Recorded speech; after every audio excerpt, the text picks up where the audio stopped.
आदाब दोस्तों। टेबल पर रखी किताब स्वतः ही गतिशील नहीं होगी। उसे गति प्रदान करने के लिए कोई ना कोई कारण अवश्य होना चाहिए।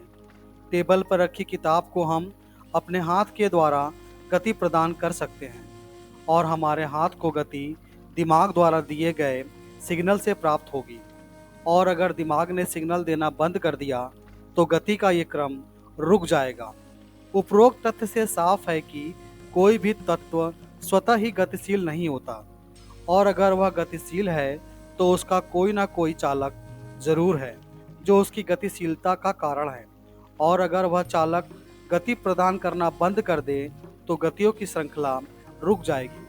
अपने यूनिवर्स में तमाम ऐसे तत्व हैं जो गतिशील हैं, तो उनके गति का कारण भी अवश्य मौजूद होगा। थॉमस एक्विनस का मानना था कि गति के कारणों की कोई अनंत श्रृंखला नहीं हो सकती। एक प्रथम प्रस्तावक जरूर होना चाहिए जो किसी अन्य से प्रेरित ना हो। थॉमस एक्विनस ने इसी प्रथम प्रस्तावक या यूं कहें कि कारण को ईश्वर कहा है। यहाँ पर थॉमस एक्विनस ने गति के उदाहरण के द्वारा ईश्वर के अस्तित्व की पुष्टि की है। अब हम ईश्वर के अस्तित्व की पुष्टि के लिए सत्ता का उदाहरण लेते हैं। हम सभी जानते हैं कि यूनिवर्स में मौजूद हर एक तत्व एक निर्धारित नियम के अनुसार ही अपनी क्रिया करता है और नियमों का कभी उल्लंघन नहीं करता। मसलन सूर्य रोजाना अपने समय पर धरती पर अपनी रोशनी बिखेरता है, फिर अस्त हो जाता है। इसके उपरांत चंद्रमा अपनी चांदनी धरती पर बिखेरता है, फिर सूर्य के आने पर छिप जाता है। सूर्य और चंद्रमा दिन और रात के रूप में लगातार एक दूसरे के पीछे लगे रहते हैं। एक जाता है तो दूसरा आ जाता है। आखिर इनके क्रम को कौन तय करता है? इंसान जन्म लेता है और फिर मृत्यु को प्राप्त हो जाता है। इंसान के जीवन और मृत्यु के इस प्रणाली को कौन तय करता है? सारे ग्रह एक अंडाकार पथ में सूर्य की परिक्रमा करते हैं और अपनी कक्षा से बाहर नहीं जाते। आखिर इनके परिक्रमा के नियम को कौन तय करता है? आखिर कोई ना कोई सत्ता है जो इनके नियमों का निर्धारण करती है और ये सारे तत्व उन पर लगे नियमों का उल्लंघन ना करें, इस बात को सुनिश्चित करती है। इस सत्ता का सत्ताधीश ही ईश्वर है। इस बात से हम कैसे इनकार करेंगे? सत्ता के उदाहरण से भी ईश्वर के अस्तित्व की पुष्टि होती है। ईश्वर के अस्तित्व की पुष्टि के बारे में हम कुछ प्रमुख विद्वानों के विचार भी जान लेते हैं। पहले विद्वान हैं अरस्तु। अरस्तु 4वीं शताब्दी ईसा पूर्व के एक दार्शनिक थे और विज्ञान के क्षेत्र में भी इनकी बड़ी भूमिका रही थी। ये प्लेटो के शिष्य और सिकंदर के गुरु थे। अरस्तु का ईश्वर के बारे में विचार था कि ईश्वर शाश्वत रूप में मौजूद एक तत्व है जो पूर्ण सत्य विचार का जीवन जीता है और वह खगोलीय पिंडों की अनंत गति के लिए उत्तरदायी है, इसलिए उनसे अधिक व्यापक है। उनका मानना था कि ईश्वर अनिवार्य रूप से पदार्थ होगा जिस पर अन्य पदार्थ निर्भर करते हों और वह उन निर्भर पदार्थों से कम नहीं हो सकता। दूसरे विद्वान हैं मूसा बिन मैमोन। मूसा बिन मैमोन, जिन्हें मैमोनाइट्स के नाम से भी जाना जाता है, 12वीं शताब्दी के एक सेफर्डिक यहूदी दार्शनिक थे और एक प्रमुख खगोल शास्त्री और चिकित्सक भी थे। मैमोनाइट्स का ईश्वर के बारे में विचार काफ़ी प्रभावशाली है जो इंसान के दिमाग पर अपनी गहरी छाप छोड़ता है। मैमोनाइट्स का विचार था कि ईश्वर ने तर्क, बुद्धि, विज्ञान और प्रकृति को अवतरित किया है और वह सर्वशक्तिमान है और जिसका बखान नहीं किया जा सकता। उन्होंने कहा कि विज्ञान वैज्ञानिक क्षेत्रों का विकास और प्रकृति को समझकर अज्ञात की खोज ईश्वर की सराहना करने का एक तरीका है। तीसरे विद्वान हैं बारूच स्पिनोचा। बारूच स्पिनोचा, जो कि 17वीं शताब्दी के पुर्तगाली यहूदी मूल के एक दार्शनिक थे। उनका तर्क था कि केवल एक ही पदार्थ है जो बिल्कुल अनंत, स्वनिर्मित और शाश्वत है। वह इस पदार्थ को ईश्वर या प्रकृति कहते हैं। इनके विचार मैमोनाइट्स के बिल्कुल विपरीत थे, जबकि अरस्तु के विचारों के करीब थे। ये कैथोलिक और इस्लाम धर्म से इत्तेफाक नहीं रखते थे, पर यदि हम इनकी परिभाषा में से ईश्वर को पदार्थ ना समझकर उसे सिर्फ शाश्वत ही रहने दें तो इनकी परिभाषा इस्लामिक ईश्वरीय परिभाषा से मिलती जुलती होगी। अतः इस बात की भी एक संभावना बनती है कि बारूच स्पिनोजा ने अपनी परिभाषा का मूल सिद्धांत इस्लाम धर्म से लेकर उसमें अपने कुछ नए विचार मिला दिए हों और कैथोलिक और इस्लाम धर्म के लोगों की आंखों में धूल झोंकने की कोशिश की हो। अब इस्लामिक धर्म शास्त्रों में ईश्वर के बारे में क्या बताया गया है, ये भी जान लेते हैं।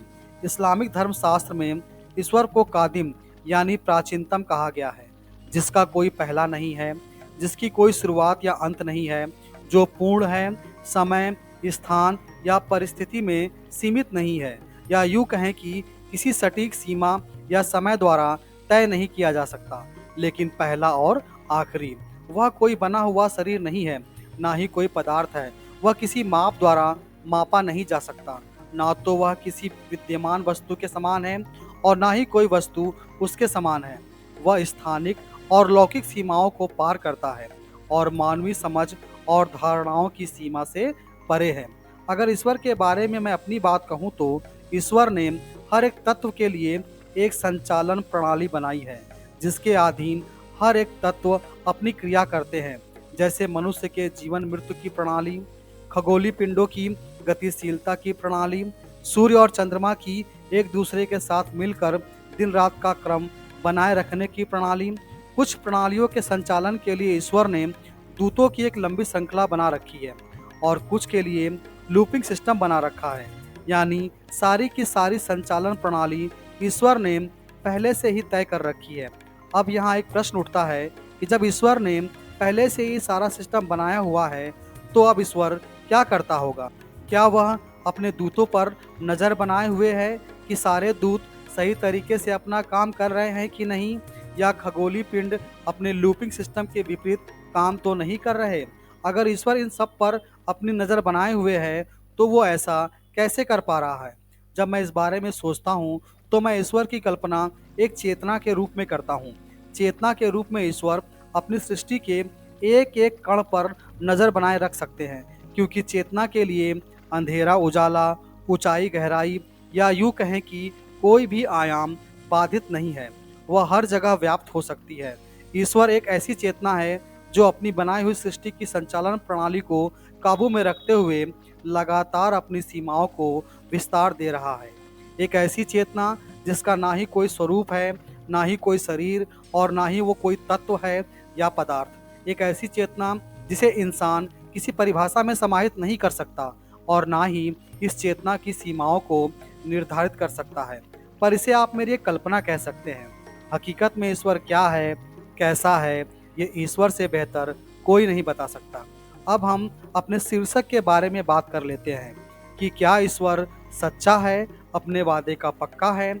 उपरोक्त विद्वानों के विचारों को अगर हम माने तो हम कह सकते हैं कि ईश्वर अपनी सृष्टि के बारे में और उसके संचालन के बारे में अपने विचारों का पक्का है, और वह सृष्टि में हेर फेर कर सकता है पर नहीं करता।